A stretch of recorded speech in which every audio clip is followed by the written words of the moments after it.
Big leader particular যারা এখানে আমি বিগত কিছুদিনে আমার কাছে অনেক ফোন আসছে, কিছু কিছু লিডাররা ডাইরেক্টলি আমার বলতেছেন যে আমি হয়তো এখানে মনে করছে জড়িত ইত্যাদি, যেহেতু আমার পলিটিক্যাল আইডিওলজিক্যাল একটা কানেকশন আছে, but you don't see me.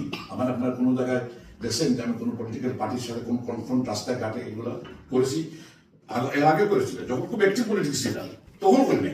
তখন আমি আওয়ামী লীগের সাথে ভালো করে কাজ করতে, লিডারশিপ সাথে আমাদের একটা সম্পর্ক বজায় রেখে আমরা কাজ করেছি কমিউনিটির সাথে। এই জিনিসটা অ্যাবসেন্স না, এই জিনিসটা কেন অ্যাবসেন্স? এখনকার লিডারশিপরা এই জিনিসটাকে বলে ধারণ করে না কেন যে কমিউনিটি কাম ফার্স্ট।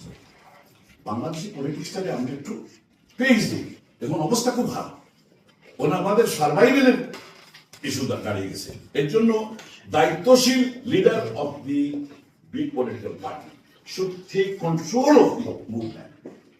যে তারা অনেকে বলতেছেন যে আমাদের কন্ট্রোলটা ছিনি না এই সমস্ত, look, this is not correct. In your name, it is conducted in your name, in your organization. So you are directly responsible and community will hold you responsible.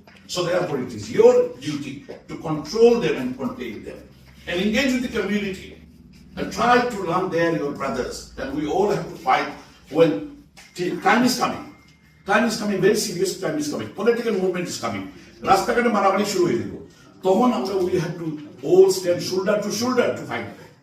So এই পরিস্থিতি take into consideration whole dunya consideration we are passing through very critical time plus whole Europe, not only England, whole Europe waking up to the same right far right Atlantic ওপারটা কি তারা dream American ওই যে south আফ্রিকানের ঘটনা একটু আগে শুনবো। কাজে এই সমস্ত জিনিসের সময় if we don't maintain our unity, if we divide we will fall.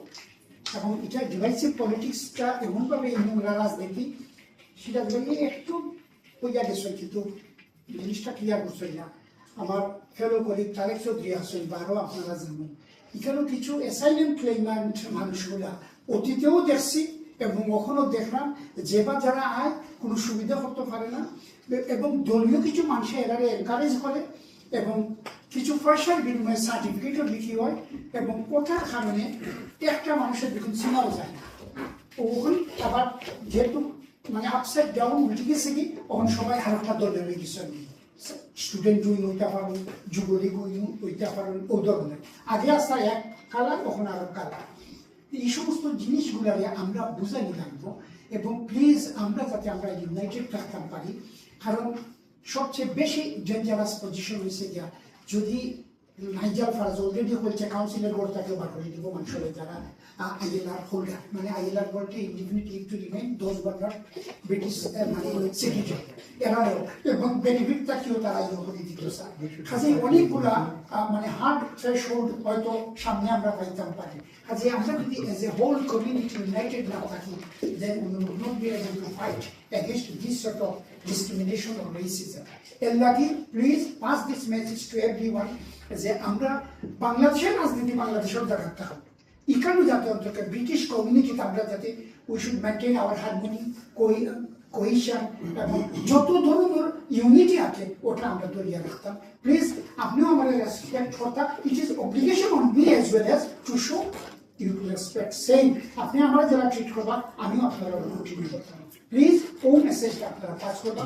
আমার মনে হয় এটা ফোরাট দরকার আছে।